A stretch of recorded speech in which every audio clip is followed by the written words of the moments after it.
Hello, today's Bible study comes from Psalm chapter 78. As always stated prior to reading, get to a church that has Bible study or Sunday school where the word can be broken down and share with you for an easier understanding. Also, get with some friends who break bread and just have church together and get some understanding from each other. Get you a Bible that you can read. There are numerous versions from King James to NIV. But most importantly, and above all the things I've said, call upon the Lord. If you knock at his door, he will answer it and fill you up with wisdom if that is what you truly seek. Amen. Psalm chapter 78 reads as follows. My people, hearing my teaching, listen to the words of my mouth. I will open my mouth with a parable. I will utter hidden things, things from of old, things we have heard and known, things our ancestors have told us. We will not hide them from their descendants. We will tell the next generation the praiseworthy deeds of the Lord, his power, and the wonders he has done. He decreed statutes for Jacob and establishing the law in Israel, which he commanded our ancestors to teach their children, so the next generation would know them, even the children yet to be born, and they in turn would tell their children. Then they would put their trust in God and would not forget his deeds, but would keep his commands. They would not be like their ancestors, a stubborn and rebellious generation, whose hearts were not loyal to God, whose spirits were not faithful to him.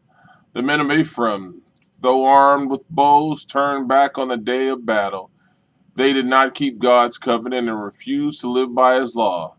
They forgot that he had done the wonders he had shown them. He did miracles in the sight of their ancestors in the land of Egypt, in the region of Zon. He divided the sea and led them through.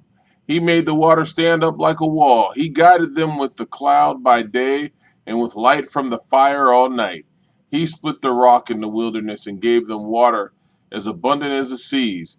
He brought streams out of a rocky crag and made water flow down like rivers.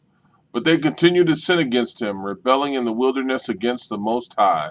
They willfully put God to the test by demanding the food they craved. They spoke against God. They said, can God really spread a table in the wilderness?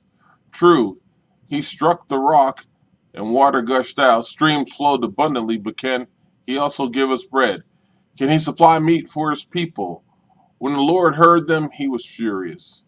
His fire broke out against Jacob, and his wrath rose against Israel, for they did not believe in God or trust in his deliverance.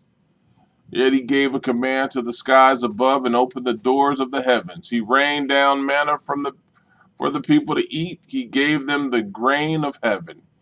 Human beings ate the bread of angels. He sent them all the food they could eat. He let loose the east wind from the heavens, and by his power made the south wind blow. He rained meat down on them like dust, birds like sand on the seashore. He made them come down inside their camp all around their tents. They ate till they were gorged.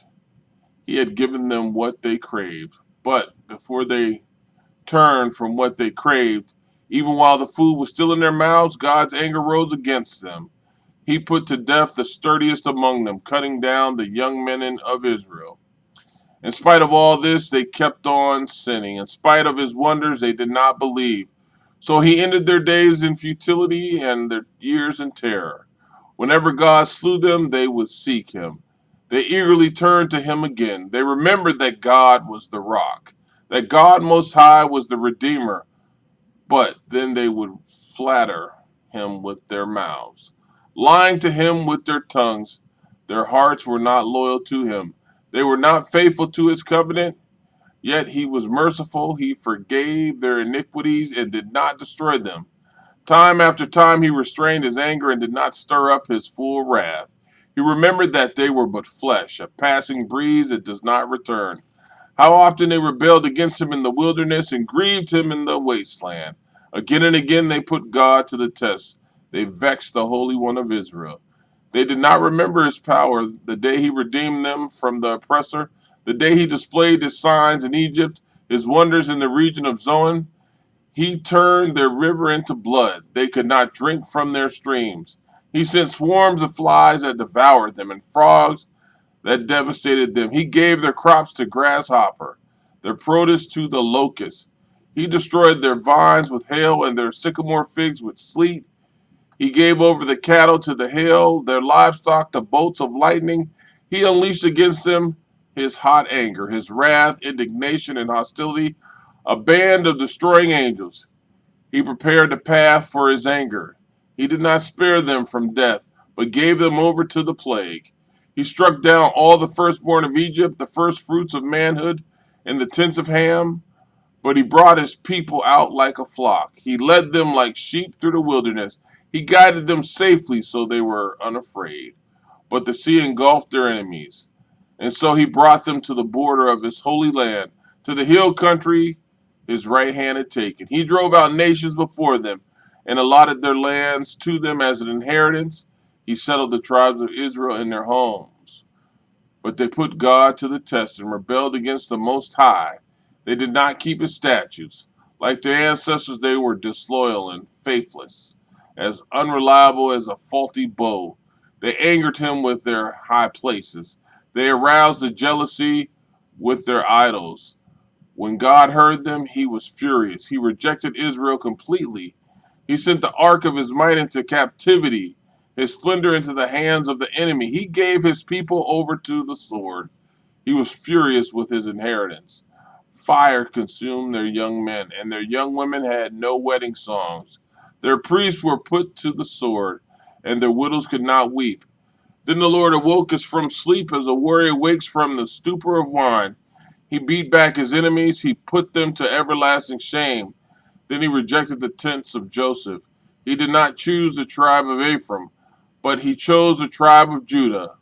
Mount Zion, which he loved, he built his sanctuary, like the heights, like the earth that he established forever. He chose David his servant and took him from the sheep's pens. From tending the sheep, he brought him to be the shepherd of his people, Jacob, of Israel his inheritance. And David shepherd herded them with integrity of heart. With skillful hands, he led them. Amen.